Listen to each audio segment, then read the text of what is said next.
ಪಾರಿವಾಳ ನೋಡಲಿಕ್ಕೆ ರಾಯಭಾರವೇ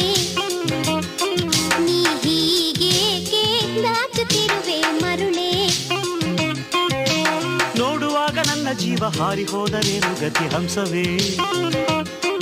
ನೀ ಹೀಗೇಕೆ ಕಾಡುತ್ತಿರುವೆ ಮರುಳೇ ಹೃದಯವೋ ತೆರೆದಿದೆ ಮನಸ್ಸಿನ ಕರೆಯಿದೆ ಗೆಳತಿಯ ನೋಡಲು ವಯಸ್ಸಿನ ಭಯವಿದೆ